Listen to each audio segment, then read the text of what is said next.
My brothers and sisters in Christ, for something a little bit different today, I wish to say a brief word and then introduce a guest reflector. For today's prayer intention, I simply just ask you to pray for those men being ordained to the transitional diaconate for the Archdiocese of Galveston, Houston this day. For Luis Garcia, Christopher Meyer, and Jacob Ramirez, the three of them are being ordained at the Co-Cathedral this very morning.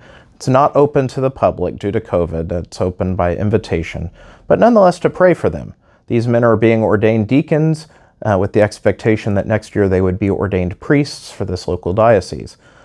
A couple of these guys I happen to have known for many, many years can testify that these are wonderful men, great gifts to the church. So please pray for them, pray for their families, pray for the parishes where they will be ministering soon. Aside from that, today is the day for St. Dymphna on the liturgical calendar, and I wish to introduce a video reflection prepared by Tate, one of our confirmation candidates from high school, who has prepared a beautiful reflection and a little kind of activity on St. Dymphna. And so I ask you to enjoy this presentation, and may God bless you all. Today is May 15th, the feast day of St. Dymphna. St. Dymphna was born in Ireland during the 7th century to a Christian mother and a pagan father. Soon after Dymphna had turned 14, her mother died. Not only did it affect her significantly, but it also affected her father, Damon. The death caused King Damon to have a severe downward mental health spiral. King Damon wanted to marry someone just as beautiful as his late wife, but when he couldn't find any, his thoughts and actions took over and became twisted because of the evil inside his head, which told him to marry his daughter, Dymphna. After Dymphna heard of the news, she fled far away with a priest named Garibon. After she fled, she arrived in Belgium, where she built a hospital for the sick and poor. Unfortunately, due to the wealth she had, her father was able to find her and capture her. King Damon ordered for Garibon to be killed, and when Dymphna refused to marry him, he unleashed his sword and killed her at the age of 15. He left her and the priest unburied. After townspeople had found them, they laid both of them to rest in a cave.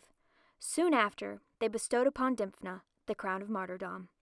And, because of all the things Dymphna had done in her short but beautiful and fulfilled life, in 1839, a church was built in her honor, standing atop the place where she was buried. Many miracles have happened at the church where Dymphna lies peacefully. And, because of her father's struggle with mental illness, that's what makes her the patron saint of mental illness and anxiety. She is often pictured with a sword, lilies, a lamp, a crown, and occasionally books. Since today is her feast day, we are going to celebrate her by making a crown and a sword. To make a crown, you will need a variety of colored air-dry clay, scissors, and a flat surface to work on. Step 1. Roll out clay into a flat long rectangle to fit your head as needed. Step 2. Cut triangles out of the top of the rectangle. Step 3. Pick up the long strip of clay and seal both ends together until a circle is formed. Step 4. Decorate your crown by putting on colored balls of clay onto the tip of each triangle. Step 5. Let the crown dry overnight to harden. Now, to make a sword, you will need a variety of colored air-dry clay, a plastic knife, and a flat surface to work on. Step 1. Roll out a piece of gray clay into a rectangle. Step 2. Shape the gray piece of clay with a plastic knife until it looks pointy at the top and sharp along the edges. Step 3.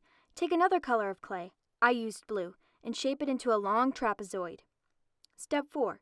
Then take another color, I used green, and shape into a square. Step 5. Put all pieces together, the sword blade at the top, then place the trapezoid upside down onto the base of the triangle, then place the green square below the upside down trapezoid. And this is what your crown and sword should look like. Happy Feast Day, St. Dymphna!